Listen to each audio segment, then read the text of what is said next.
193대 0이 발칵 뒤집혔습니다. 반대 없음, 기권도 없음, 역사상 단 한 번도 없었던 만장일치가 터졌습니다. 그것도 상임이사국 투표에서요. 가장 충격적인 건 따로 있었습니다. 일본이 먼저 손을 들었습니다. 한국을 지지합니다. 중국도 거부권을 포기했습니다. 6개월 전만 해도 삼성의 나라라고 비웃던 강대국들이 전부 무릎을 꿇은 겁니다. 도대체 그 사이 무슨 일이 벌어진 걸까요? 아무도 몰랐던 한국의 15년 비밀 작전, 그 충격적인 전말을 지금 공개합니다. 시작하기 전 구독과 좋아요, 그리고 대한민국 화이팅 댓글로 한국을 응원해주세요. 저는 23년간 미국 국무부에서 일했습니다. 샤의 분석관으로 시작해서 동아시아 태평양 담당 부차관부까지 올라왔어요.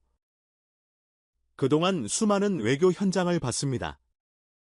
냉전 종식도, 중국의 부상도, 러시아의 도발도 직접 목격했죠. 하지만 이건 달랐습니다. 제가 알던 세계 질서가 완전히 뒤집히는 순간이었어요. 그리고 솔직히 말하면 저는 그 변화를 가장 늦게 받아들인 사람 중 하나였습니다. 지금부터 그 6개월간의 이야기를 들려드리겠습니다. 제 이름은 마이클 브래들리. 미국이 얼마나 오만했는지, 그리고 한국이 얼마나 대단한 나라였는지를 가장 늦게 깨달은 남자입니다. 그해 가을, 워싱턴 D.C.의 아침은 유난히 차가웠습니다. 저는 국무부 해리 S. 트루먼 빌딩 7층 사무실에서 커피를 마시고 있었어요. 창밖으로 내셔널몰이 보였습니다. 워싱턴 기념탑이 아침 햇살에 하얗게 빛나고 있었죠. 평범한 목요일 아침이었습니다. 그때 휴대폰이 울렸어요. 비서실에서 온 긴급 호출이었습니다. 브래들리 부차관보님, 지금 즉시 상황실로 오십시오. 목소리가 떨리고 있었어요. 18년간 국무부에서 일하면서 이런 톤은 처음 들었습니다. 저는 커피잔을 내려놓고 복도로 나섰습니다. 엘리베이터를 기다릴 여유가 없었어요. 계단을 뛰어내려갔습니다. 상황실 문을 열었을 때 이미 20여 명의 고위 관료들이 모여 있었습니다. 대형 스크린에 백악관 브리핑룸이 떠 있었어요. 대통령 대변인이 단상에 올라서고 있었습니다. 표정이 굳어 있었어요. 원고를 들고 있는 손이 미세하게 떨리고 있었습니다. 미합 중국은 오늘부로 방안이 조용해졌습니다. 유엔을 포함한 주요 국제기구에서 공식 탈퇴합니다. 순간 숨이 멎는 것 같았습니다. 저만 그런 게 아니었어요. 상황실 전체가 얼어붙었습니다. 누군가의 커피잔이 바닥에 떨어져 깨지는 소리가 났습니다. 아무도 신경 쓰지 않았어요. 미국은 더 이상 비효율적인 국제체제에 미국 납세자들의 세금을 낭비하지 않겠습니다. 대변인의 목소리는 차분했습니다. 하지만 그 말의 무게는 상상을 초월했어요. 70년이었습니다. 70년간 미국이 주도해온 국제질서가 단 한 번의 발표로 무너지고 있었습니다. 제 옆에 서 있던 제임스 밀러 차관보가 낮은 목소리로 중얼거렸습니다. 드디어 했군. 그 작자가 진짜 해버렸어. 밀러는 30년 경력의 강경파였습니다. 냉전 시대부터 국무부에 있었고 미국 우선주의를 누구보다 강하게 주장하던 사람이었어요. 그럼 그조차 표정이 복잡했습니다. 대변인이 계속 말했습니다. 앞으로 미국은 실질적 국익에 기반한 양자관계를 우선할 것입니다. 감사합니다. 그게 끝이었어요. 질문 시간도 없었습니다. 대변인은 원고를 접고 퇴장했어요. 스크린이 꺼졌습니다.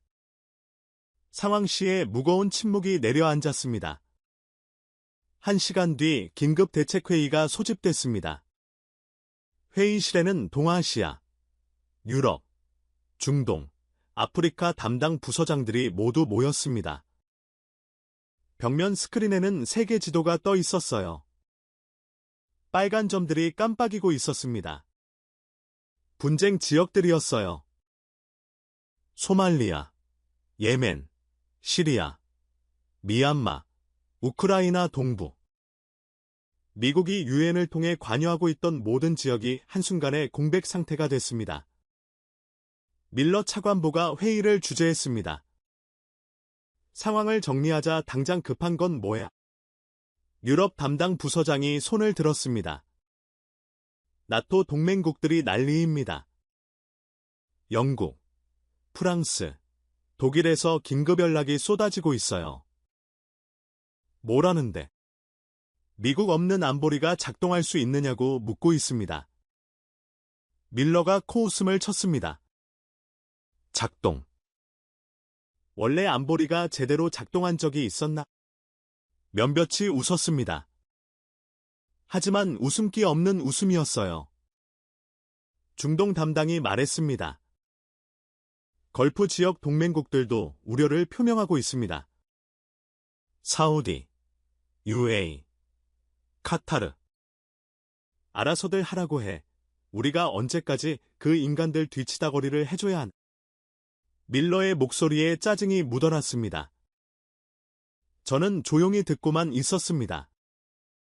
그때 아프리카 담당 부서장이 조심스럽게 말했습니다. 한 가지 문제가 있습니다. 뭔데? 소말리아 국경 지역입니다. 최근 무장 세력 간 충돌이 격화되고 있었는데 우리가 빠지면? 밀러가 손을 저었습니다. 아프리카 문제는 아프리카가 해결해야지. 미국이 왜 거기까지 신경 써야 하나? 하지만 민간인 피해가. 그게 왜 미국 문제야? 회의실이 조용해졌습니다. 밀러가 자리에서 일어났습니다. 자, 정리하자. 우리의 우선순위는 명확해. 미국의 직접적인 안보 이익이 걸린 지역만 관리한다. 나머지는 각자 알아서 하라고 해. 그가 문 쪽으로 걸어가다가 멈췄습니다. 아, 그리고 한 가지. 그가 돌아봤습니다. 동아시아 쪽은 어때? 한국, 일본 반응은? 저는 대답했습니다. 일본은 긴급 강요회의를 소집했습니다. 상당히 당혹스러워하는 분위기입니다. 한국은? 마찬가지입니다. 외교부가 성명을 준비 중이라고. 밀러가 끼어들었습니다. 한국이야 뭐 우리가 지켜주는 나라잖아. 발밑에 불이 떨어졌을 테니 정신 없겠지? 그가 웃었습니다. 솔직히 한국 걱정은 안 해도 돼. 주한미군 28,000명이 있는 한 걔네가 뭘 할 수 있겠어. 몇몇이 따라 웃었습니다. 저도 웃었습니다. 그때는 정말 그렇게 생각했으니까요. 한국은 미국이 지켜주는 나라. 미국 없으면 아무것도 못하는 나라. 그게 제가 23년간 믿어온 상식이었습니다. 일주일 뒤, 저는 제네바에 있었습니다. 유엔 유럽 본부에서 긴급 고위급 회의가 소집됐거든요. 미국 탈퇴 이후 첫 번째 다자협의였습니다. 제네바 팔레데 나시옹. 거대한 회의장에 각국 대표들이 모였습니다. 하지만 분위기가 이상했어요. 미국 좌석이 비어 있었습니다. 70년간 그 자리를 채워온 성조기가 사라졌어요. 대신 덩그러니 빈 책상만 남아 있었습니다. 저는 옵저버 자격으로 참석했습니다. 공식적으로 미국은 빠졌지만 상황 파악은 해야 했으니까요. 회의가 시작됐습니다. 영국 대표가 먼저 말문을 열었습니다. 미국의 공백을 어떻게 메울 것인가? 이게 오늘 회의의 핵심 의제입니다. 프랑스 대표가 손을 들었습니다. EU가 주도적 역할을 해야 한다고 봅니다. 우리에겐 경험과 자원이 있습니다. 독일 대표가 고개를 저었습니다. 하지만 EU 내부 조율이 문제입니다. 27개국 합의를 끌어내려면 최소 6개월은 걸립니다. 6개월이요. 지금 분쟁 지역들이 불타고 있는데 현실적으로 그렇습니다. 회의장이 웅성거렸습니다. 중국 대표가 말했습니다. 중국은 국제사회의 안정을 위해 더 큰 책임을 질 준비가 되어 있습니다. 러시아 대표가 끼어들었습니다. 흥미롭군요. 어떤 조건으로? 조건이라니 무슨 말씀이십니까? 중국이 공짜로 뭔가를 한 적이 있던가요? 면볕이 웃었습니다. 중국 대표의 표정이 굳어졌어요. 일본 대표가 조심스럽게 말했습니다. 어쨌든 우리는 새로운 협력체제를 만들어야 합니다. 미국 없이도 작동하는 시스템으로요. 그때 누군가 말했습니다. 한국은 어떻습니까? 회의장이 조용해졌습니다. 발언자는 나이지리아 대표였습니다. 50대 초반에 침착해 보이는 여성이었어요. 한국이요. 프랑스 대표가 되물었습니다. 네, 한국도 이 논의에 포함되어야 하지 않을까요? 잠시 침묵이 흘렀습니다. 그러더니 일본 대표가 웃었습니다. 한국이요. 글쎄요. 한국은 훌륭한 기술 국가이지만 국제안보 문제에서는 조금 경험이 부족하다는 말씀이신가요? 솔직히 말하면 그렇습니다. 프랑스 대표가 동의했습니다. 한국은 반도체나 만드는 나라 아닙니까? 삼성, 현대, LG. 기술력은 인정하지만 글로벌 리더십은 다른 문제죠. 영국 대표도 고개를 끄덕였습니다. 미안하지만 동의합니다. 한국은 지역 강국 수준이에요. 글로벌 안보 체제를 논의하는 자리에 끼기엔 그가 말끝을 흐렸습니다. 하지만 모두가 무슨 뜻인지 알았습니다. 한국은 자격이 안 된다. 나이지리아 대표가 뭔가 더 말하려 했지만 중국 대표가 끼어들었습니다. 본론으로 돌아가시죠. 시간이 없습니다. 그렇게 한국 이야기는 묻혔습니다. 회의가 끝나고 저는 복도로 나왔습니다. 제네바의 가을 해가 창문으로 비쳐들었어요. 하지만 마음은 무거웠습니다. 그때 누군가 제 옆으로 다가왔습니다. 야마모토 켄지. 일본 외무성 심의관이었습니다. 브래들리 씨. 오랜만입니다. 야마모토 심의관. 반갑습니다. 우리는 악수를 나눴습니다. 야마모토가 복도 끝 커피 머신 쪽으로 고개를 끄덕였습니다. 커피 한 잔 하시겠습니까? 우리는 커피를 뽑아 창과 소파에 앉았습니다. 야마모토가 먼저 말문을 열었습니다. 솔직히 말해도 될까요? 물론이죠. 미국이 빠지니까 확실히 불안합니다. 아시아 쪽 균형이 무너질 것 같아서요. 이해합니다. 특히 중국이 걱정입니다. 이 틈을 노리고 있을 게 분명해요. 저는 고개를 끄덕였습니다. 하지만 아까 회의에서 재미있는 말이 나왔죠. 야마모토가 웃었습니다. 한국말입니까? 네. 그가 손을 저었습니다. 농담도 정도껏 해야죠. 한국이 뭘 할 수 있겠습니까? 나이지리아 대표가 진지하게 말한 것 같던데요. 아프리카 국가들은 잘 모르니까 그런 겁니다. 한국의 실체를요. 그가 커피를 한 모금 마셨습니다. 브래들리 씨도 아시지 않습니까? 한국은 미국이 지켜주는 나라예요. 주한미군이 없으면 북한 하나도 제대로 못 막는 나라입니다. 저는 대답하지 않았습니다. 야마모토가 계속했습니다. 게다가 한국 외교력이라는 게 솔직히 어느 정도인지 아시죠? 강대국 사이에 끼어서 이리저리 흔들리는 게 전부입니다. 그가 목소리를 낮췄습니다. 사실 일본 입장에서는 다행이에요. 한국이 이 판에 끼어들 실력이 안 되니까요. 만약 한국까지 나선다면 일본의 입지가 좁아지겠죠. 그가 웃었습니다. 저도 웃었습니다. 그때는 야마모토의 말이 맞다고 생각했으니까요.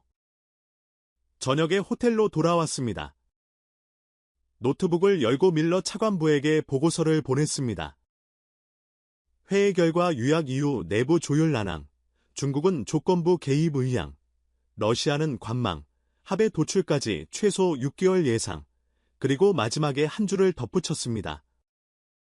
한국 관련 언급이 있었으나 실질적 역할 기대 없음. 기술 국가 이미지의 그침. 보고서를 보내고 창밖을 바라봤습니다. 제네바의 밤은 고요했습니다. 내만 호수 위로 달빛이 비치고 있었어요. 그때 휴대폰이 울렸습니다. 밀러 차관부였습니다. 브래들리, 보고서 잘 받았어. 차관부님. 한국 얘기는 웃기더군. 누가 그런 헛소리를 했어. 나이지리아 대표였습니다. 아프리카 국가가 뭘 안다고. 한국이 상임이사국. 그건 농담도 아니고 모욕이야. 그가 웃었습니다. 한국은 우리가 방위비나 깎아달라고 하면 벌벌 떠는 나라야. 그런 나라가 국제 안보를 논해. 웃기지도 않아. 저도 웃었습니다. 동의합니다. 어쨌든 수고했어. 계속 지켜봐. 유럽이 알아서 정리하겠지? 전화가 끊겼습니다. 저는 창가에 서서 한참을 생각했습니다. 그때까지만 해도 저는 확신했습니다. 한국은 미국 없이 아무것도 아니라고. 한국은 미국이 지켜주는 나라일 뿐이라고. 6개월 뒤 저는 그 생각이 얼마나 오만한 착각이었는지 깨닫게 됩니다. 2달이 지났습니다. 상황은 나아지기는커녕 더 악화되고 있었습니다. 저는 워싱턴과 제네바를 오가며 상황을 모니터링했습니다. 하지만 볼수록 암담했어요. 유엔 안보리는 사실상 마비 상태였습니다. 미국이 빠지자 남은 상임위 사고 4개국은 서로 눈치만 보고 있었어요. 중국은 자신들이 주도권을 잡겠다고 나섰지만 조건이 너무 많았습니다. 우리가 나서는 대신 대만 문제에 대한 국제사회의 입장 정리가 필요합니다. 남중국해 관련 제재 해제도 논의해야 하고요. 1대1로 참여국에 대한 우선 지원 체계도 마련되어야. 끝이 없었습니다. 개도국들은 고개를 저었습니다. 미국 종속에서 벗어났더니 이번엔 중국 종속이냐는 거였어요. 러시아는 아예 관망 모드였습니다. 우리는 현 상황을 지켜보겠습니다. 외교적 언어로 포장했지만 속뜻은 분명했습니다. 혼란이 길어지면 좋다. 서방 질서가 무너지는 건 러시아에게 이득이다. 영국과 프랑스는 EU를 통해 뭔가를 해보려 했지만 내부 조율이 난항이었습니다. 27개국의 이해관계가 너무 달랐어요. 폴란드는 러시아 견제가 우선이라고 했고 그리스는 난민 문제가 급하다고 했습니다. 이탈리아는 경제 문제부터 해결하자고 했어요. 회의만 무한 반복이었습니다. 3달째 아프리카에서 비극이 터졌습니다. 소말리아의 토피아 국경지대에 두무장 세력 간 충돌이 격화되면서 민간인 피해가 급증했습니다. 난민이 12만 명을 넘어섰어요. 유엔 평화유지군 파견이 필요했습니다. 하지만 안보리 결의가 안 나왔습니다. 중국이 조건을 달았거든요. 소말리아 지부티 항구에 대한 우리의 권익을 보장받아야 합니다. 러시아가 거부권을 암시했습니다. 성급한 개입은 상황을 악화시킬 수 있습니다. 영국과 프랑스는 서로 책임을 떠넘겼습니다. 유럽 혼자서는 감당할 수 없습니다. 미국이 빠진 건 유럽 잘못이 아니지 않습니까? 결국 아무것도 결정되지 않았습니다. 저는 워싱턴 사무실에서 상황 보고를 받으며 이 말을 짚었습니다. 밀러 차관보가 말했습니다. 결국 아프리카는 아프리카가 알아서 해야지. 우리가 왜 신경 써야 해? 하지만 인도주의적 위기가. 브래들리, 현실적으로 생각해. 미국 납세자들이 소말리아 난민한테 관심이나 있을 것 같아. 저는 대답하지 못했습니다. 그가 맞는 말을 하고 있었으니까요. 적어도 그때는 그렇게 생각했습니다. 4달째. 이번엔 아시아였습니다. 방글라데시의 사이클론이 상륙했습니다. 역대급 규모였어요. 사망자 3,000명, 이재민 150만 명. 국제사회의 긴급 지원이 필요했습니다. 하지만 유엔 인도주의 조정체계가 작동하지 않았습니다.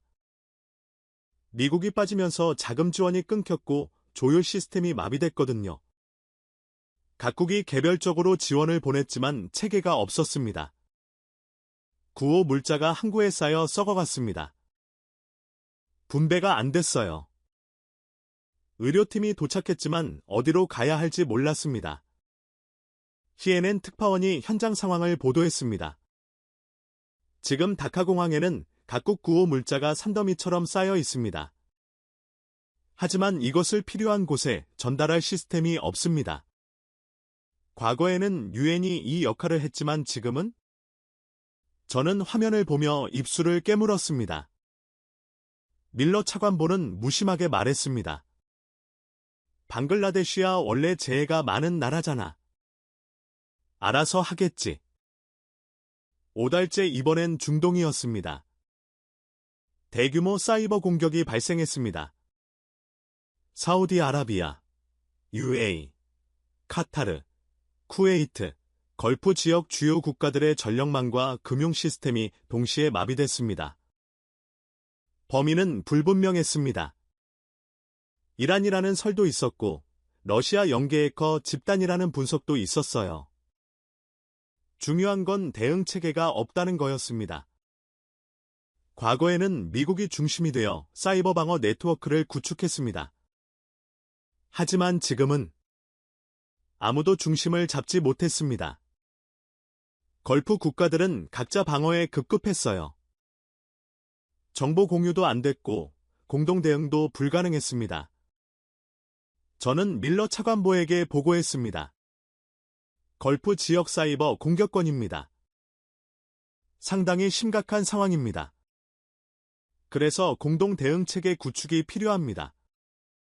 미국이 빠진 자리를 밀러가 손을 저었습니다. 브래들리, 우리는 이미 빠졌어. 걔네가 알아서 해야지. 하지만 육아만 안정되면 돼 나머지는 걔네 문제야. 저는 할 말을 잃었습니다. 6달째, 세계는 혼란 속에 있었습니다. 아프리카 분쟁은 격화되고 있었습니다. 사망자가 2만 명을 넘어섰어요. 방글라데시 재난복구는 지지부진했습니다. 아직도 50만 명이 임시 캠프에 있었어요. 중동 사이버 공격 여파는 계속됐습니다. 경제 피해가 800억 달러를 넘어섰어요. 그리고 새로운 위기들이 계속 터져나왔습니다. 미얀마 군부 탄압, 베네수엘라 정치 위기, 아프가니스탄 인도주의 재난. 유엔은 무력했습니다. 안보리는 마비됐고 총회는 공허한 결의만 찍어냈어요. 저는 지쳐가고 있었습니다. 그때 이상한 보고서가 올라오기 시작했습니다. 처음엔 대수롭지 않게 생각했어요. 브래들리 부차관 모님, 아프리카 현장에서 이상한 보고가 들어왔습니다. 뭔데? 소말리아 국경지대에서 무장 충돌이 줄어들고 있다고 합니다. 줄어들어. 왜? 그게 확실하지 않습니다. 누군가 개입한 것 같은데 누군지 모르겠다고 하네요. 저는 고개를 갸웃했습니다. 이상한 일이었습니다. 유엔도, 미국도, EU도 아무것도 안 했는데 상황이 나아지고 있다니. 그때는 그냥 지나쳤습니다. 하지만 일주일 뒤, 더 구체적인 보고가 왔습니다. 방글라데시 구호 상황이 급격히 개선되고 있습니다. 뭐라고? 누군가 체계적으로 구호 물자 분배 시스템을 구축한 것 같습니다. 현지 NGO들도 놀라고 있다고. 누가 한 건데? 그게 확인이 안 됩니다. 그리고 중동에서도 보고가 왔습니다. 사이버 방어 시스템이 구축되고 있습니다. 출처 불명의 기술 지원이라고 하는데 저는 점점 혼란스러워졌습니다. 도대체 누가? 미국도 아니고, EU도 아니고, 중국도 아닌데 누가 이 모든 것을 하고 있는 겁니까? 그때까지 저는 몰랐습니다. 그 누군가가 15년 전부터 조용히 준비해온 나라라는 것을, 바로 한국이라는 것을 저는 직접 확인하기로 했습니다. 보고서만으로는 도저히 이해가 안 됐거든요. 소말리아 국경지대, 2달 전만 해도 하루에 수십 명씩 죽어나가던 곳이었습니다. 그런데 갑자기 충돌이 줄었다고요. 운도 안 갔고, 미국도 안 갔고, EU도 안 갔는데. 말이 안 됐습니다. 저는 밀러 차관부에게 출장 허가를 요청했습니다. 아프리카, 거기 왜? 현장 상황을 직접 확인하고 싶습니다. 뭘 확인해? 우린 빠졌잖아. 그게 이상한 보고가 있어서요. 밀러가 귀찮다는 듯 손을 저었습니다. 알았어. 가봐. 대신 빨리 끝내고 와. 저는 다음날 케냐 나이로비행 비행기에 올랐습니다. 나이로비에서 경비행기로 갈아타고 소말리아 국경 근처까지 갔습니다. 운난민 캠프가 있는 다다부 지역이었어요. 경비행기에서 내리는 순간 뜨거운 공기가 얼굴을 때렸습니다. 섭씨 42도, 숨쉬기조차 힘들었어요. 현지 NGO 코디네이터가 저를 맞았습니다. 사라 음원기, 케냐 출신의 40대 여성이었어요. 10년간 이 지역에서 일했다고 했습니다. 브래들리 씨, 멀리서 오셨네요. 상황을 직접 보고 싶었습니다. 그럼 직접 보여드리죠. 우리는 낡은 지프차에 올랐습니다. 먼지투성이 도로를 30분쯤 달렸을 때 사라가 말했습니다. 저기 보이세요? 저는 창밖을 봤습니다. 국경 초소 근처에 뭔가 설치되어 있었습니다. 안테나 같은 것들이 여러 개 서 있었어요. 태양광 패널도 보였습니다. 저게 뭡니까? 조기 경보 시스템이에요. 뭐라고요? 사라가 차를 세웠습니다. 우리는 차에서 내려 가까이 다가갔습니다. 장비들이 깔끔하게 설치되어 있었습니다. 카메라, 센서, 통신 장비. 상당히 정교해 보였어요. 저는 장비 측면에 붙어있는 라벨을 봤습니다. 심장이 멈추는 것 같았습니다. 한글이었어요. 대한민국 국제협력단 제공. 이게 한국 장비입니까? 사라가 고개를 끄덕였습니다. 네, 2달 전에 설치됐어요. 누가 설치한 겁니까? 한국팀이요. 조용히 와서 조용히 설치하고 갔어요. 저는 멍하니 서 있었습니다. 이 시스템이 뭘 하는 건데요? 무장 세력 이동을 감지해요. 충돌 가능성이 감지되면 양측에 경고를 보내죠. 동시에 국제사회에도 알림이 갑니다. 그래서 충돌이 줄어든 겁니까? 네, 기습이 불가능해졌거든요. 서로가 서로를 볼 수 있으니까 먼저 공격할 명분이 사라진 거예요.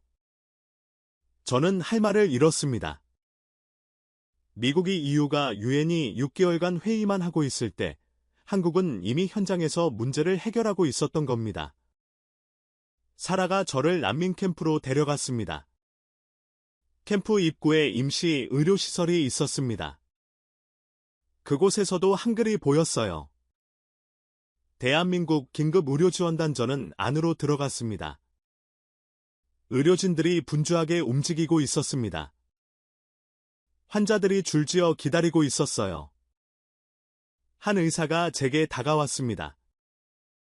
50대 초반으로 보이는 한국인이었어요. 외국 분이시네요. 어디서 오셨어요? 미국 국무부에서 왔습니다. 의사의 표정이 묘해졌습니다. 국무부. 여긴 왜? 상황을 파악하러 왔습니다. 실례지만 이 의료팀은 언제부터 여기 있었습니까? 의사가 잠시 생각했습니다. 이 지역은 3년째예요. 하지만 한국 의료팀이 아프리카에 온 건 15년 전부터입니다.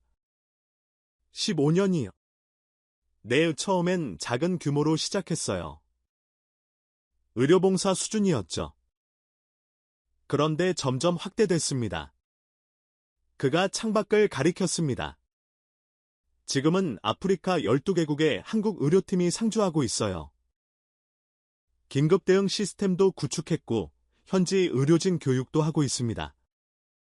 저는 믿기지 않았습니다. 그런 건 왜 언론에 안 나옵니까? 의사가 웃었습니다. 우린 홍보하러 온 게 아니니까요. 그냥 필요한 일을 하는 거예요. 저는 캠프를 둘러봤습니다.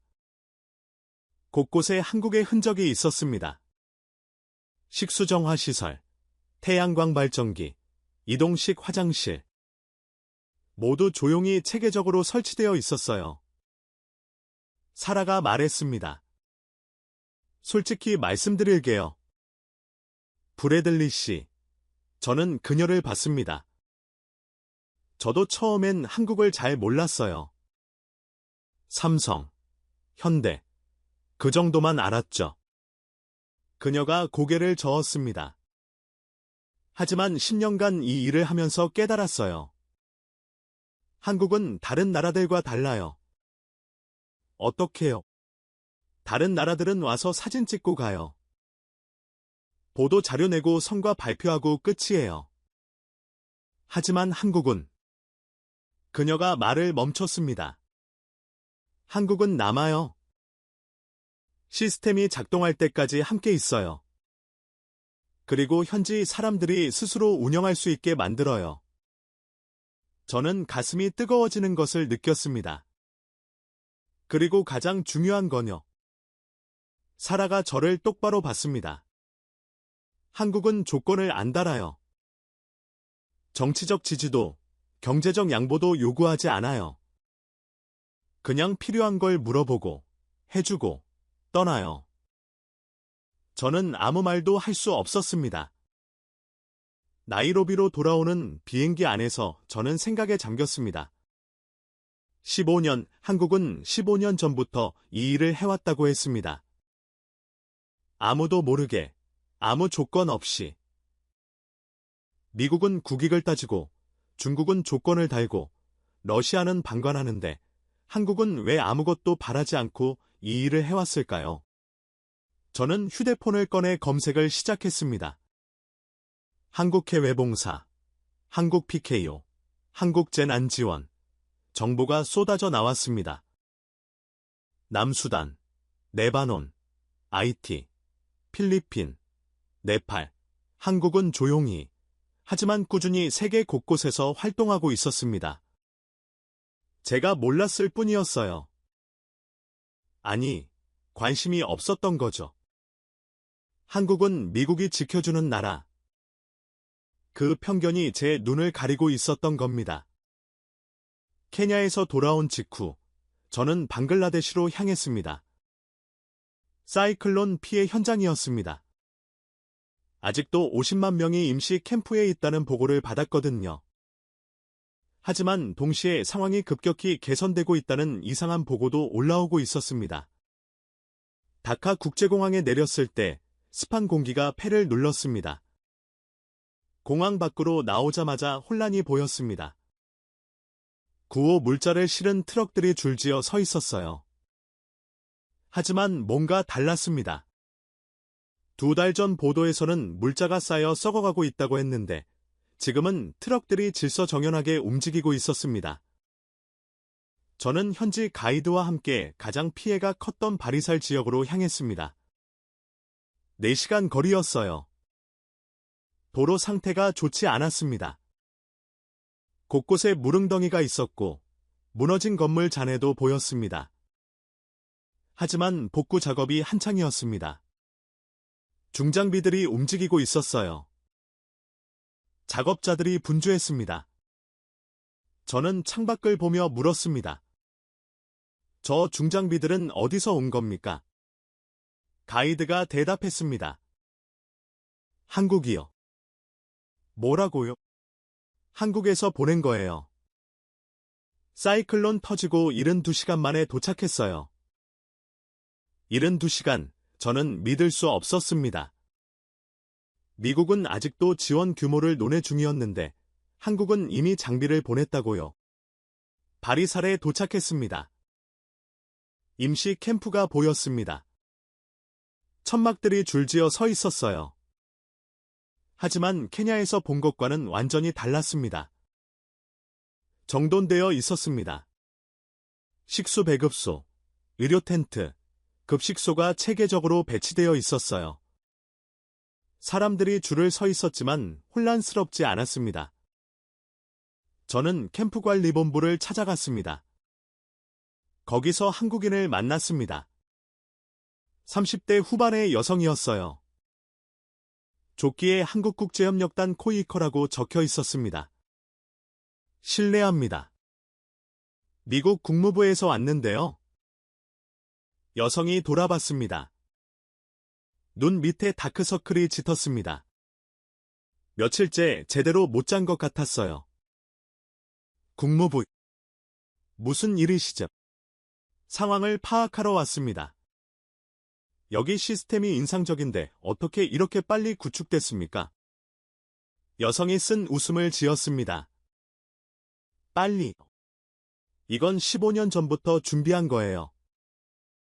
또 15년이었습니다.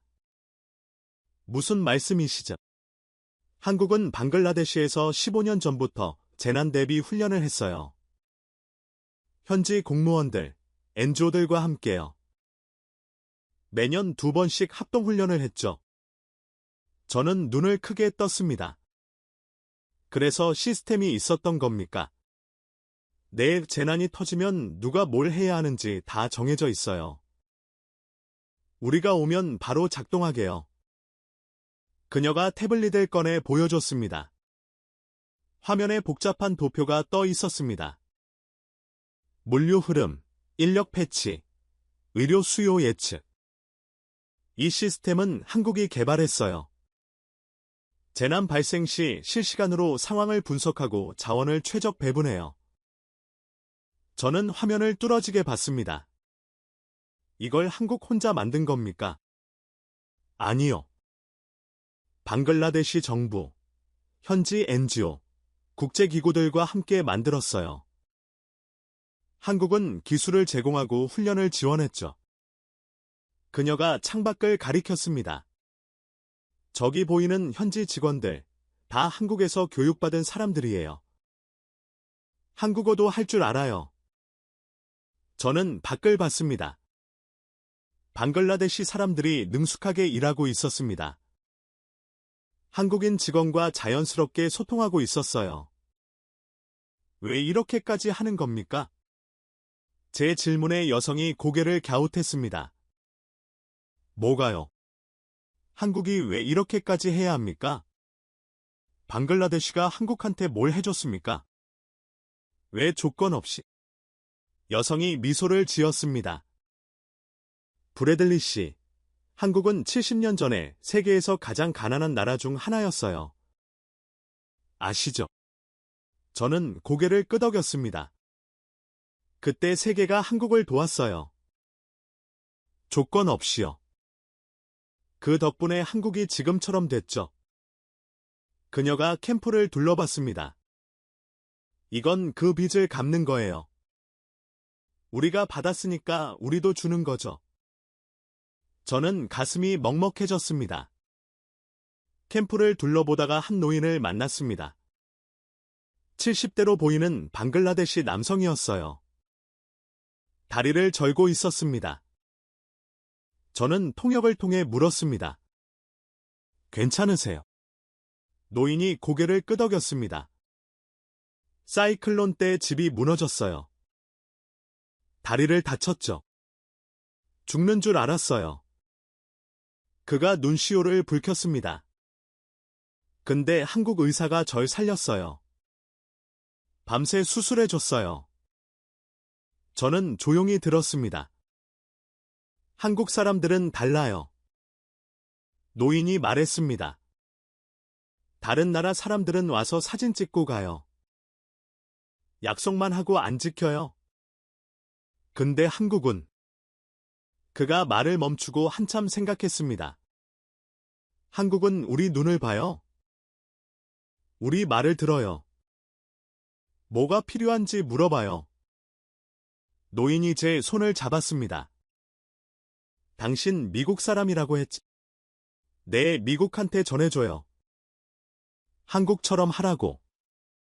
저는 아무 말도 할 수 없었습니다. 방글라데시에서 돌아온 지 일주일 뒤 또 다른 보고가 올라왔습니다. 이번엔 중동이었습니다. 2달 전 터진 대규모 사이버 공격. 걸프 지역 금융 시스템을 마비시켰던 그 공격 말입니다. 보고서 내용이 충격적이었습니다. 사이버 방어 시스템 구축 완료. 47개국 네트워크 연동. 출처 대한민국. 저는 밀러 차관부를 찾아갔습니다. 이 보고서 보셨습니까? 밀러가 서류를 흘끗봤습니다. 한국. 사이버 방어. 무슨 소리야? 한국이 중동의 사이버 방어 시스템을 구축했다고 합니다. 말도 안 돼. 그런 건 미국이나 이스라엘 수준이나 되는 나라가 하는 거야. 하지만 보고서에 밀러가 손을 저었습니다. 과장된 거겠지. 한국이 뭘 안다고 사이버 전쟁을... 저는 물러서지 않았습니다.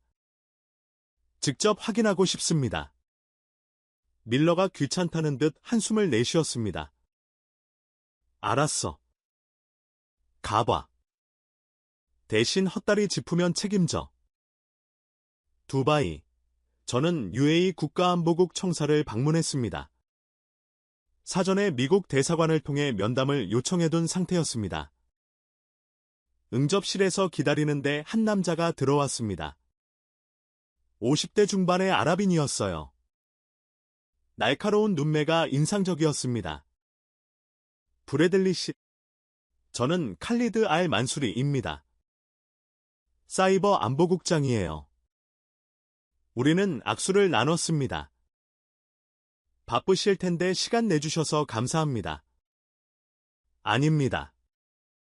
미국 국무부에서 오셨다니 궁금하더군요. 그가 소파에 앉으며 물었습니다. 무엇이 알고 싶으십니까?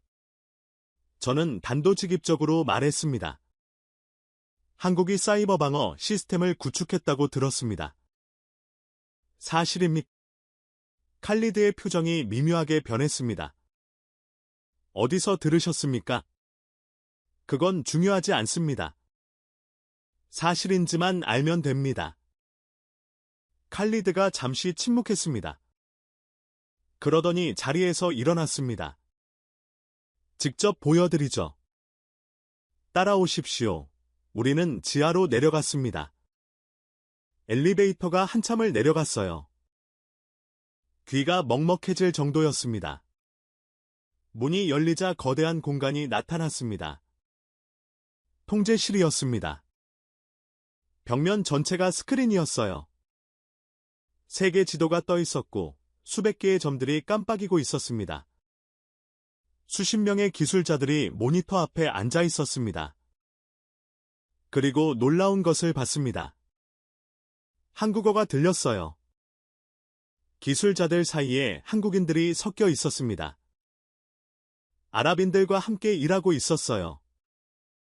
칼리드가 말했습니다. 이게 중동 사이버 방패입니다. 47개국이 연결된 통합방어 시스템이에요. 47개국이요? 내의중동, 아프리카, 중앙아시아까지 모두 연결되어 있습니다. 저는 스크린을 바라봤습니다. 실시간으로 데이터가 흐르고 있었습니다. 사이버 공격 시도가 감지되면 즉시 경고가 떴고 자동으로 방어가 작동했습니다. 이걸 한국이 만든 겁니까? 칼리드가 고개를 끄덕였습니다. 5년 전에 한국이 제안했어요. 처음엔 우리도 의심했습니다.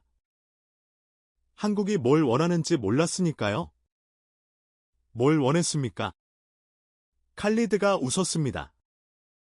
아무것도요. 뭐라고요? 한국은 조건을 안 달았어요. 기술을 공유하고 인력을 교육하고 시스템을 구축했죠. 그리고 운영권은 우리에게 넘겼어요.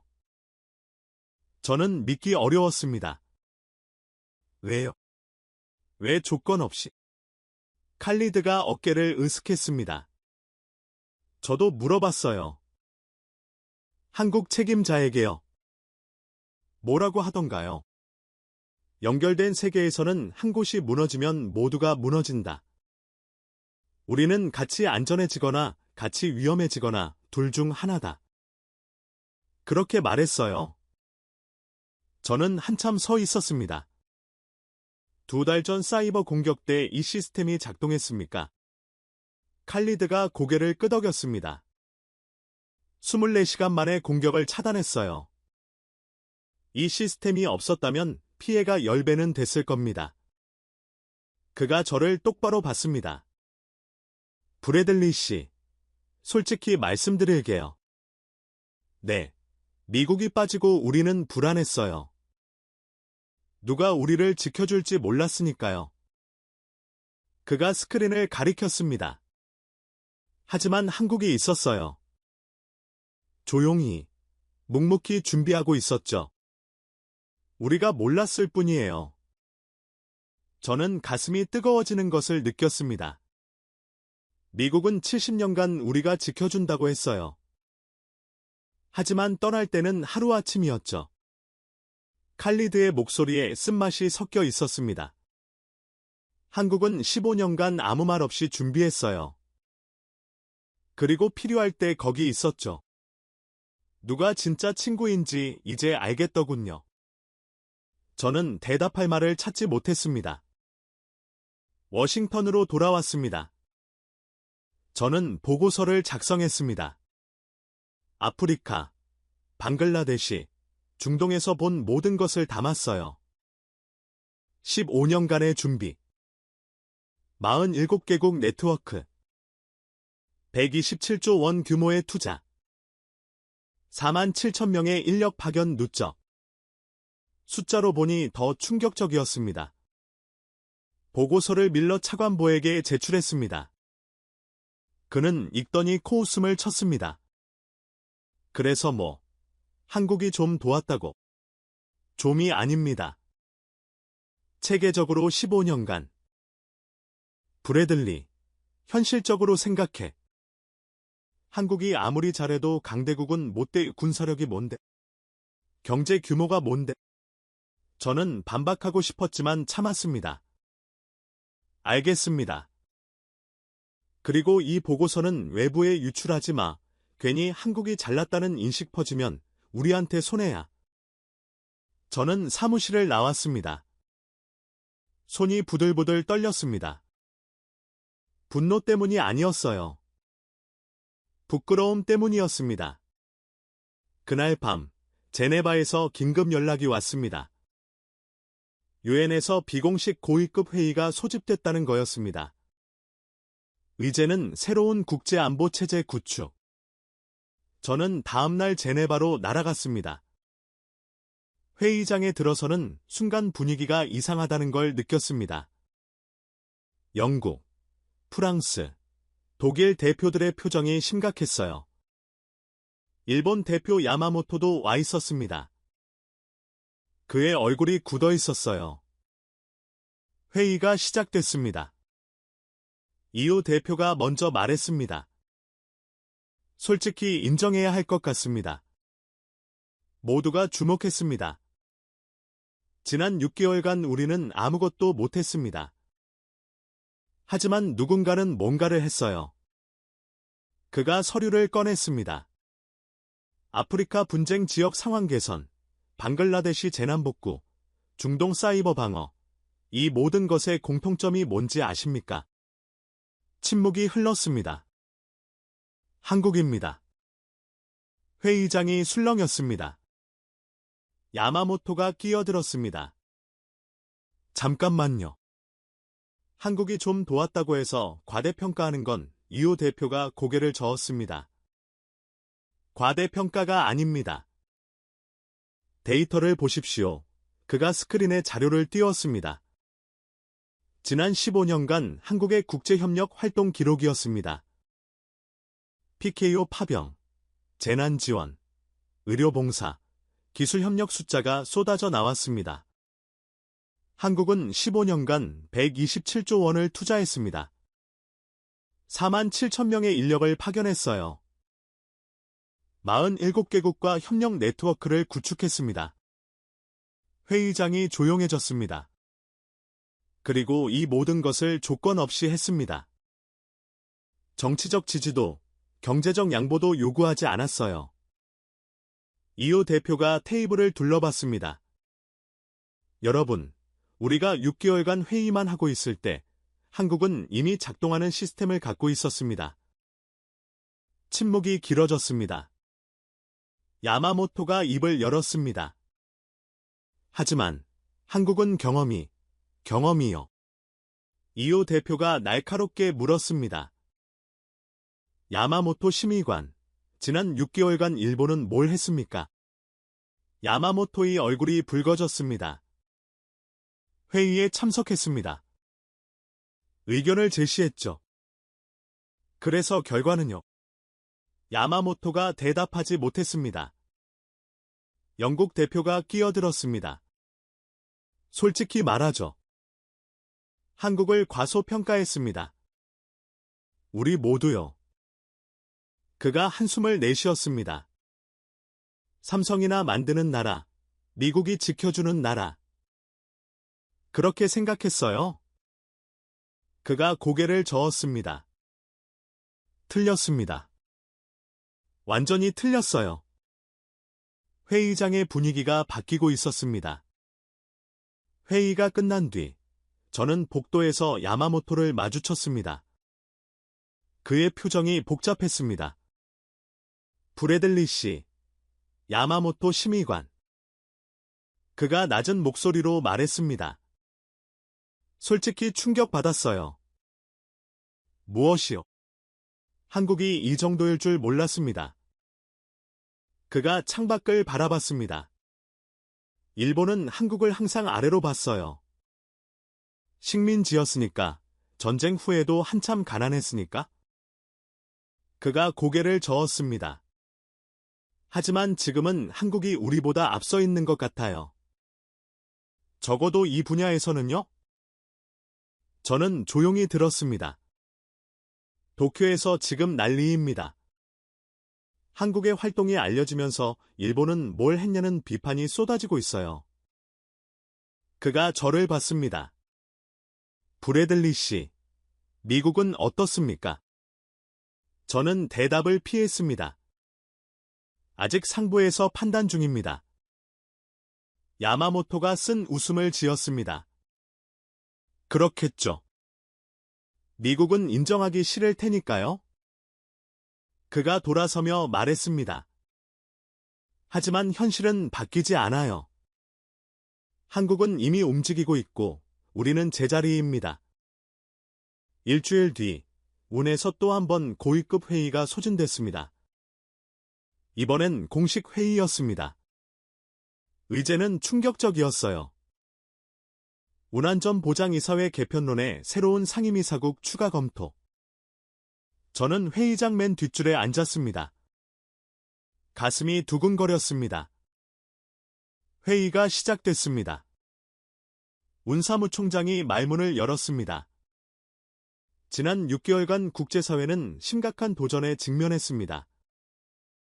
미국의 탈퇴로 안보리는 마비됐고 수많은 위기가 방치됐습니다. 그가 잠시 멈췄습니다. 하지만 그 사이 누군가는 책임을 다했습니다. 회의장이 조용해졌습니다. 대한민국입니다. 웅성거림이 일었습니다. 한국은 지난 15년간 조용히 국제협력 시스템을 구축해왔습니다. 그리고 미국이 빠진 공백을 메웠습니다. 아프리카에서, 아시아에서, 중동에서 사무총장이 테이블을 둘러봤습니다. 오늘 우리는 한국의 역할을 공식적으로 논의하고자 합니다. 그 순간 중국 대표가 손을 들었습니다. 류웨이 중국 외교부 부부장이었습니다. 잠깐만요. 모두가 그를 봤습니다. 한국을 상임이사국으로? 그건 시기상조입니다. 그가 서류를 내려놓으며 말했습니다. 한국은 미국의 동맹국입니다. 사실상 미국의 꼭두각시죠. 그런 나라가 상임이사국이 되면 안보리의 균형이 무너집니다. 회의장이 술렁였습니다. 야마모토가 손을 들었습니다. 저도 동의합니다. 한국은 경험이 부족합니다. 상임이사국은 70년 이상의 역사와 검증이 필요합니다. 프랑스 대표도 끼어들었습니다. 한국이 좀 도왔다고 해서 갑자기 상임이사국. 너무 성급한 것 아닙니까? 반대가 쏟아졌습니다. 저는 가슴이 답답해졌습니다. 역시 안 되는 건가? 그때였습니다. 문이 열렸습니다. 한 여성이 들어왔습니다. 40대 중반으로 보였어요. 단정한 정장 차림이었습니다. 한국 대표였습니다. 김서영. 한국 외교부 다자외교 조정관. 그녀가 조용히 자리에 앉았습니다. 사무총장이 말했습니다. 김 조정관, 발언하시겠습니까? 김서영이 천천히 일어났습니다. 그녀의 목소리는 차분했습니다. 감사합니다. 사무총장님. 그녀가 회의장을 둘러봤습니다. 여러분의 우려를 이해합니다. 한국은 작은 나라입니다. 강대국이 아니죠. 그녀가 미소를 지었습니다. 하지만 한 가지 묻고 싶습니다. 그녀가 중국 대표를 봤습니다. 리 부부장님. 지난 6개월간 중국은 아프리카 분쟁에 어떤 기여를 하셨습니까? 리웨이의 표정이 굳어졌습니다. 우리는 외교적 노력을 숫자로 말씀해 주시겠어요? 침묵. 김서영이 야마모토를 봤습니다. 야마모토 심의관님. 일본은 방글라데시 재난에 어떤 지원을 하셨습니까? 야마모토가 우물쭈물했습니다. 예산 심의가 내부 조율이, 그러니까 아무것도 안 하셨다는 거죠. 회의장이 조용해졌습니다. 김서영이 다시 말했습니다. 한국은 15년간 127조 원을 투자했습니다. 4만 7천 명을 파견했어요. 47개국과 협력 네트워크를 구축했습니다. 그녀가 서류를 꺼냈습니다. 여기 기록이 있습니다. 아프리카 조기경 보 시스템, 아시아젠 안대 응체계, 중동 사이버 방어망. 모두 한국이 구축했어요. 그녀가 테이블을 둘러봤습니다. 우리는 조건을 달지 않았습니다. 정치적 지지도, 경제적 양보도 요구하지 않았어요. 그녀의 목소리가 단단해졌습니다. 왜냐고요? 한국은 알기 때문입니다. 진정한 힘은 지배가 아니라 신뢰에서 나온다는 거요. 회의장이 숨을 죽였습니다. 여러분이 회의하는 동안 한국은 이랬습니다. 여러분이 조건을 따지는 동안 한국은 사람을 살렸습니다. 그녀가 중국 대표를 다시 봤습니다. 리 부부장님, 한국이 미국 꼭두각시라고 하셨죠. 리웨이가 불편한 표정을 지었습니다. 그럼 왜 47개국이 한국과 협력하고 있을까요? 왜 아프리카와 중동이 한국을 신뢰할까요? 미국 때문인가요? 리웨이가 대답하지 못했습니다. 아닙니다. 한국이 조건 없이 도왔기 때문입니다. 김서영이 마지막으로 말했습니다.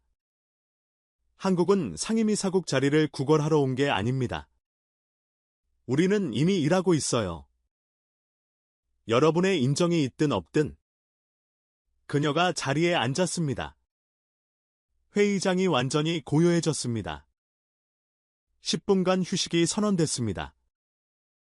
저는 복도로 나왔습니다. 각국 대표들이 웅성거리고 있었습니다. 야마모토가 일본 측 관계자들과 급히 통화하고 있었어요. 표정이 심각했습니다. 리웨이도 전화기를 들고 어딘가에 보고하고 있었습니다.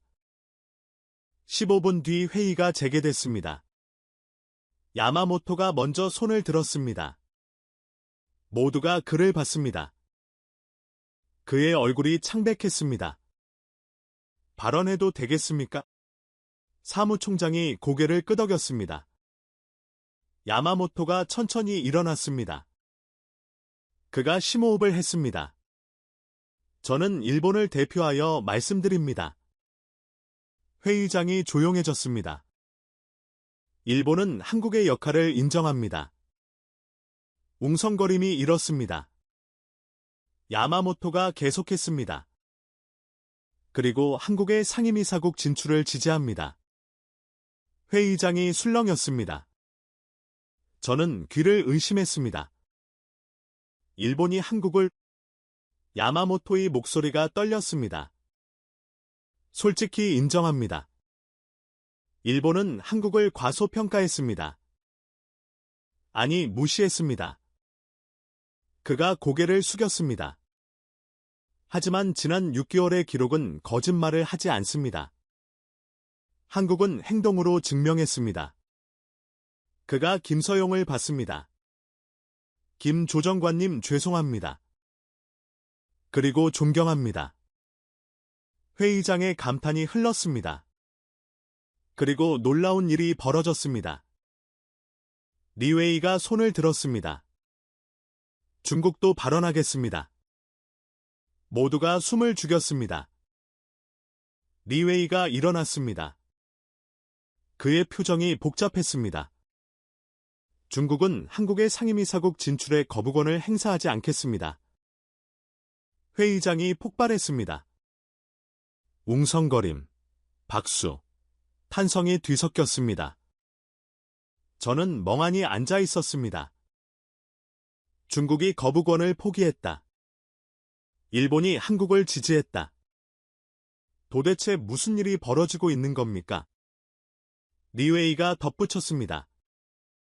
한국이 미국 꼭두각시라고 했던 말 철회합니다. 한국은 독자적인 외교력을 갖춘 나라입니다. 그가 김서용을 봤습니다. 중국도 배워야 할 것 같습니다. 조건 없이 돕는다는 게 어떤 건지요? 회의장이 다시 술렁였습니다. 영국 대표가 손을 들었습니다. 영국도 한국을 지지합니다. 프랑스 대표가 따랐습니다. 프랑스도 동의합니다. 러시아 대표가 말했습니다. 러시아는 반대하지 않겠습니다. 도미노가 쓰러지고 있었습니다. 저는 가슴이 벅차올랐습니다. 김서용은 조용히 앉아 있었습니다. 표정에 큰 변화가 없었어요. 마치 이 모든 것이 예상됐다는 듯이 사무총장이 말했습니다. 그럼 다음 주 유엔 총회에서 공식 표결을 진행하겠습니다. 회의가 끝났습니다. 저는 자리에서 일어나지 못했습니다. 6개월 전, 이 자리에서 한국은 옵션에도 없었습니다. 모두가 비웃었죠. 삼성이나 만드는 나라, 미국이 지켜주는 나라, 상임이사국, 농담도 정도껏. 그런데 지금 일본이 지지했습니다. 중국이 거부권을 포기했습니다. 모든 강대국이 한국을 인정했습니다. 도대체 어떻게 이런 일이 가능한 겁니까? 일주일이 지났습니다. 유엔 총회 투표일이었습니다. 저는 뉴욕으로 날아갔습니다. JFK 공항에 내리는 순간부터 긴장감이 느껴졌어요. 공항 TV에서 뉴스가 흘러나오고 있었습니다. 오늘 유엔 총회에서 역사적인 표결이 진행됩니다. 대한민국의 안전보장이사회 상임이사국 진출 여부가 결정됩니다. 택시를 타고 유엔 본부로 향했습니다. 이스트 강변에 익숙한 건물이 보였어요. 하지만 오늘은 뭔가 달랐습니다. 건물 앞에 취재진이 가득했습니다. 각국 기자들이 카메라를 들고 서 있었어요. 생중계 차량도 줄지어 있었습니다. 저는 총회장으로 들어갔습니다. 안으로 들어서는 순간 숨이 멎을 것 같았습니다. 193개국 대표들이 자리를 채우고 있었습니다. 이렇게 많은 나라가 한자리에 모인 것을 본 적이 없었어요. 역사적인 순간이라는 게 실감났습니다. 저는 방청석 맨 뒷줄에 앉았습니다. 심장이 미친 듯이 뛰었어요. 유엔 사무총장이 단상에 올랐습니다. 지금부터 유엔 총회 특별 표결을 시작하겠습니다. 회의장이 조용해졌습니다. 이제는 유엔 안전보장이사회 결의 제 2847호 대한민국의 상임이사국 추대건입니다. 사무총장이 서류를 펼쳤습니다. 본결의안은 지난주 안보리에서 만장일치로 통과되었습니다. 오늘 총회의 승인을 거쳐 최종 확정됩니다. 저는 손에 땀이 났습니다. 안보리에서 만장일치가 나왔다고 해도 총회는 다른 문제였어요. 193개국이 투표하는 겁니다. 어떤 변수가 있을지 몰랐습니다. 사무총장이 말했습니다.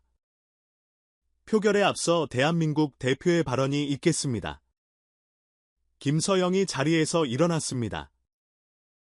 그녀가 단상으로 걸어갔어요. 회의장의 모든 시선이 그녀에게 쏠렸습니다. 김서영이 마이크 앞에 섰습니다. 잠시 침묵이 흘렀습니다.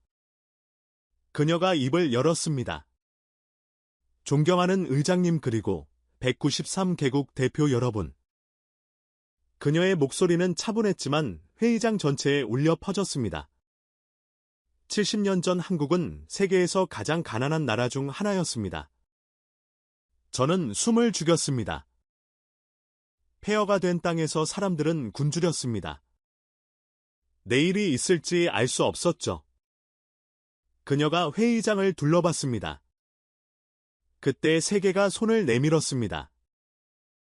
유엔이 한국을 도왔습니다.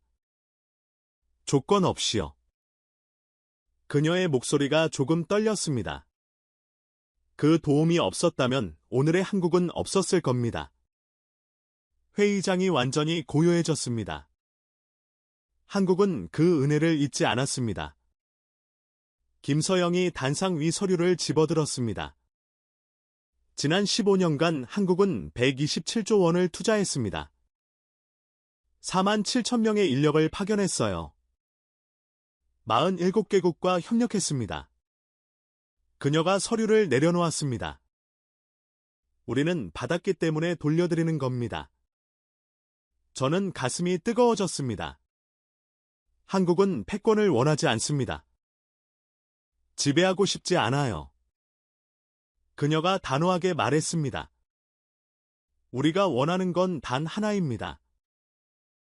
연결된 세계에서 함께 안전해지는 것, 그녀가 마지막으로 말했습니다.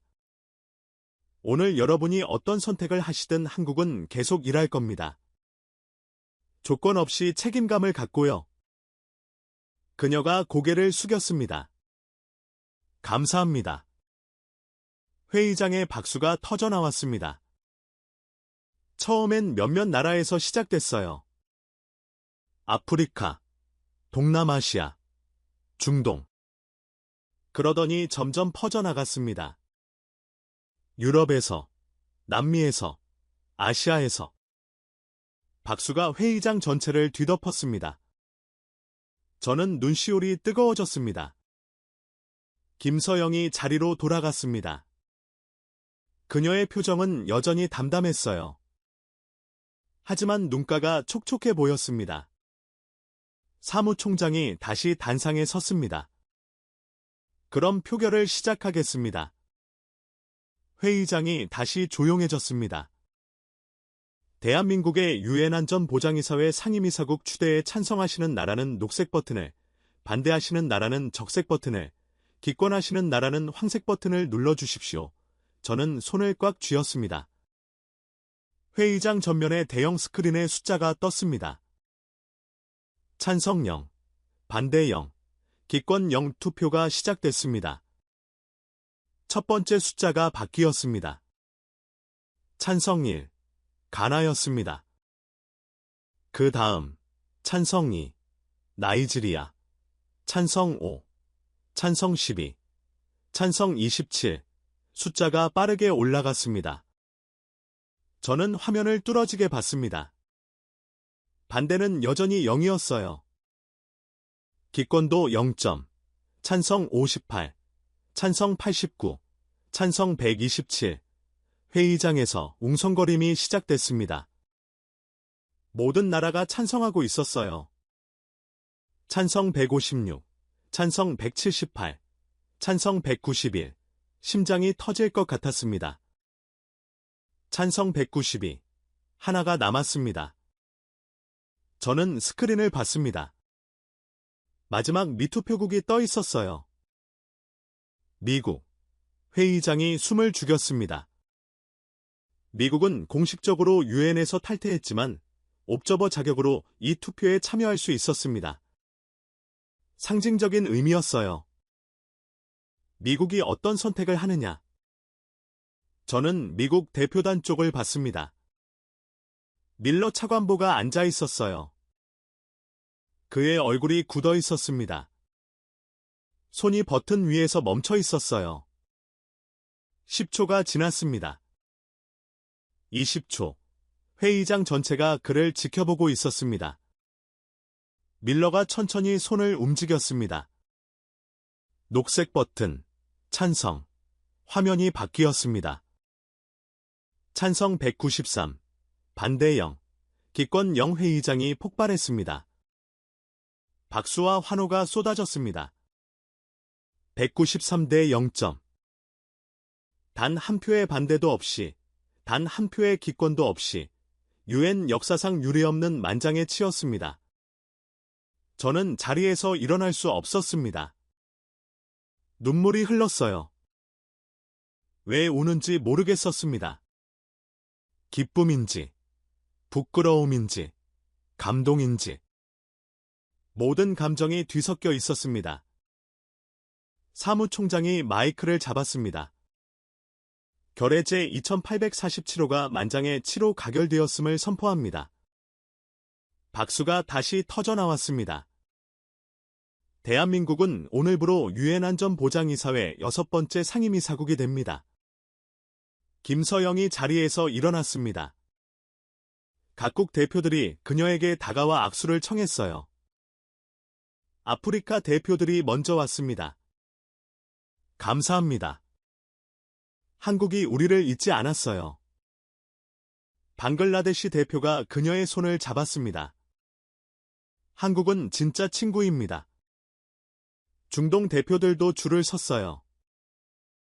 한국과 함께라면 안심입니다. 저는 그 장면을 지켜봤습니다. 그리고 깨달았습니다. 이건 한국의 승리가 아니었어요. 신뢰의 승리였습니다. 15년간 조용히, 조건 없이 쌓아온 신뢰. 그게 오늘 폭발한 거였습니다. 투표가 끝나고 저는 복도로 나왔습니다. 밀러 차관보가 창가에 서 있었어요. 그의 뒷모습이 보였습니다. 어깨가 축 처져 있었어요. 저는 다가갔습니다. 차관보님. 밀러가 돌아봤습니다. 그의 눈이 충혈되어 있었어요. 브래들리. 그가 한숨을 내쉬었습니다. 내가 옳았어. 저는 아무 말도 하지 못했습니다. 한국을 무시했어. 삼성이나 만드는 나라라고. 미국이 지켜주는 나라라고. 그가 고개를 저었습니다. 완전히 틀렸어. 밀러가 창밖을 바라봤습니다. 23년간 외교를 했어. 미국이 세계의 중심이라고 믿었지. 미국 없으면 아무것도 안 된다고 생각했어. 그의 목소리가 떨렸습니다. 하지만 오늘 봤잖아. 193개국이 한국에게 표를 던졌어. 미국도 포함해서. 그가 저를 봤습니다. 왜 그런지 알아? 저는 고개를 저었습니다. 한국은 신뢰를 쌓았기 때문이야. 15년간. 조건 없이 밀러가 쓴 웃음을 지었습니다. 미국은 70년간 우리가 지켜준다고 했어. 하지만 조건을 달았지. 정치적 지지, 경제적 양보, 군사기지. 그가 고개를 숙였습니다. 한국은 아무것도 요구하지 않았어. 그냥 도왔어. 그게 차이야. 저는 조용히 들었습니다. 브래들리. 미국이 진짜 두려워해야 할 건 중국이 아니었어. 그가 저를 똑바로 봤습니다. 한국이었어. 한국이 보여준 방식이었어. 저는 가슴이 뜨거워졌습니다. 힘으로 지배하는 시대는 끝났어. 신뢰로 연결하는 시대가 시작된 거야. 밀러가 어깨를 펴며 말했습니다.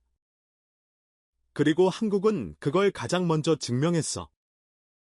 그날 밤 저는 호텔방에서 창밖을 바라봤습니다. 뉴욕의 밤은 여전히 화려했어요. 마철로들이 불빛으로 빛나고 있었습니다. 하지만 제 눈에는 유엔 본부만 보였어요. 그 건물에서 오늘 역사가 바뀌었습니다. 저는 노트북을 열고 글을 쓰기 시작했습니다. 개인 기록이었어요. 누구에게 보여줄 생각은 없었습니다. 그냥 이 감정을 정리하고 싶었어요. 6개월 전 나는 한국을 이렇게 생각했다. 미국이 지켜주는 나라. 삼성이나 만드는 나라. 강대국 사이에 낀 새우.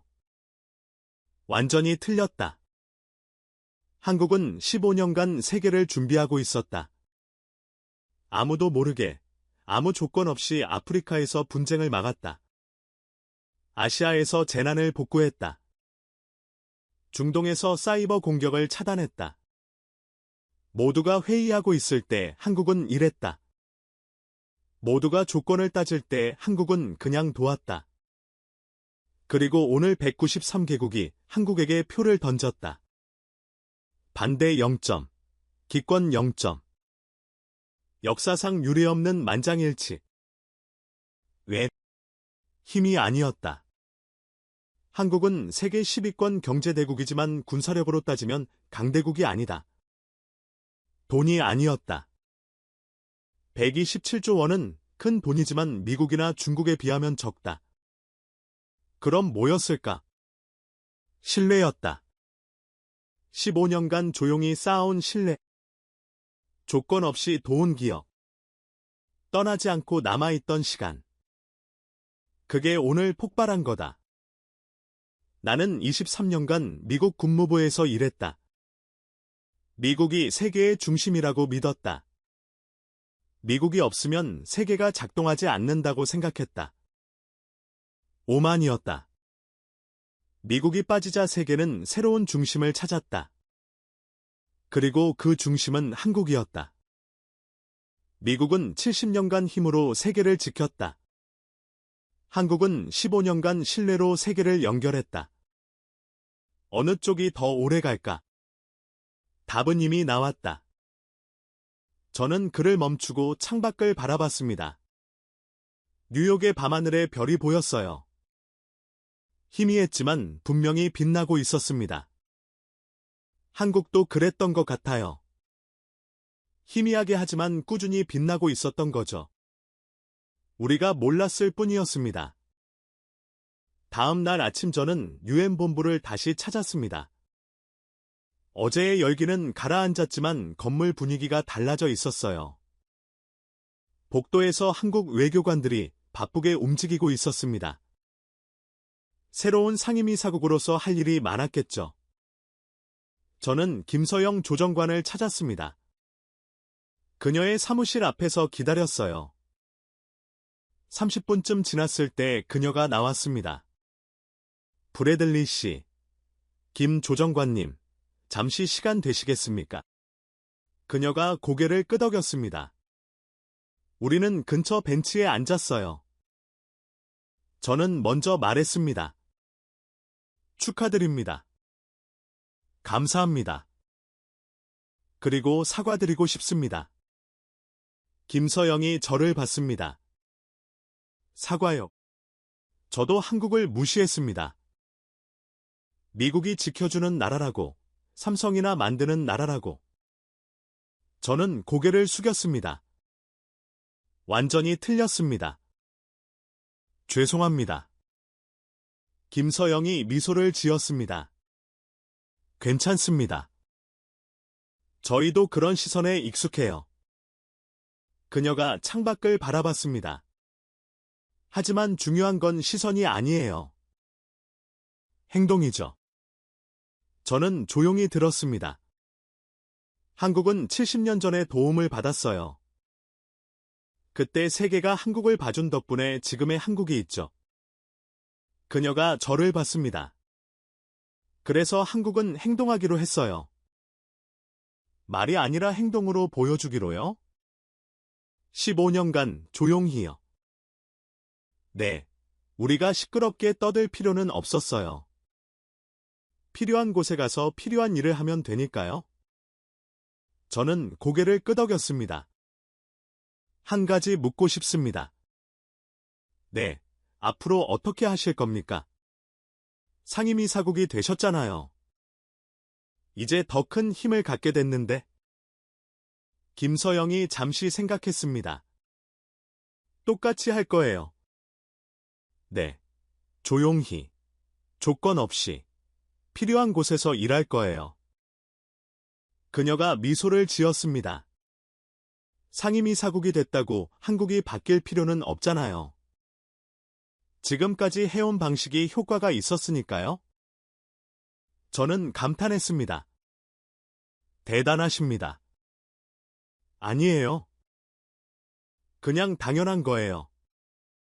그녀가 일어섰습니다. 브래들리 씨, 한 가지만 기억해 주세요. 네, 세상을 바꾸는 건 힘이 아니에요. 신뢰예요. 그녀가 손을 내밀었습니다. 언젠가 미국도 그걸 깨달을 거예요. 그때 다시 만나요. 저는 그녀의 손을 잡았습니다. 감사합니다. 그리고 존경합니다. 김서영이 미소를 지으며 돌아갔습니다. 저는 한참 그 자리에 서 있었습니다. 일주일 뒤, 저는 워싱턴으로 돌아왔습니다. 국무부 사무실에 앉아 창밖을 바라봤습니다. 워싱턴 기념탑이 햇살에 빛나고 있었어요. 저는 생각했습니다. 6개월 전, 이 자리에서 유엔 탈퇴 뉴스를 봤습니다. 세계가 끝나는 것 같았어요. 미국이 빠지면 모든 게 무너질 거라고 생각했습니다. 하지만 무너지지 않았습니다. 누군가 그 자리를 채웠어요. 한국이었습니다. 저는 23년간 외교관으로 일하면서 많은 것을 봤습니다. 전쟁도, 평화도, 배신도, 협력도. 하지만 오늘처럼 명확한 교훈을 얻은 적은 없었어요. 힘은 영원하지 않습니다. 돈도 영원하지 않아요. 하지만 신뢰는 남습니다. 한국은 그걸 증명했습니다. 저는 사직서를 쓰기로 했습니다. 23년간의 국무부 생활을 마치기로 했어요. 왜냐고요? 새로운 일을 하고 싶었습니다. 한국이 보여준 방식을 배우고 싶었어요. 힘이 아니라 신뢰로 세계를 연결하는 방법. 조건 없이 돕는 방법.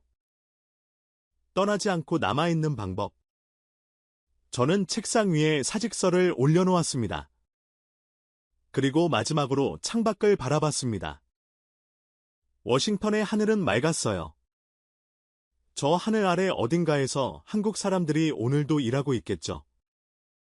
조용히, 묵묵히, 조건 없이. 저도 그렇게 살고 싶습니다. 이 이야기를 듣고 계신 여러분, 저는 마이클 브래들리입니다. 미국 국무부에서 23년간 일한 외교관이었어요. 한국을 무시하던 오만한 미국인이었습니다. 하지만 6개월 만에 모든 생각이 바뀌었어요. 한국은 제가 생각한 나라가 아니었습니다. 미국이 지켜주는 나라가 아니었어요. 오히려 미국이 배워야 할 나라였습니다. 힘이 아니라 신뢰, 조건이 아니라 헌신, 지배가 아니라 연결. 한국은 그 새로운 방식을 15년간 증명했습니다. 그리고 세계가 그걸 인정했어요. 193대 0점. 역사상 유례없는 만장일치. 저는 이제 압니다. 세상을 바꾸는 건 힘이 아닙니다. 신뢰입니다. 그리고 한국은 그걸 가장 먼저 증명한 나라입니다. 여러분, 한국인으로 태어난 것을 자랑스러워하셔도 됩니다. 아니, 자랑스러워해야 합니다. 여러분의 나라가 세계를 바꾸고 있으니까요. 조용히.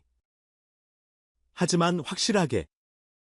지금까지 미국 국무부 고위 관료가 유엔에서 경험한 충격적인 이야기였습니다. 대한민국이 세계를 어떻게 바꾸고 있는지 이 이야기를 주변에 널리 공유해 주세요. 조용한 신뢰가 세상을 움직입니다. 구독과 좋아요도 부탁드립니다. 지금까지 터칭 스토리였습니다. 감사합니다.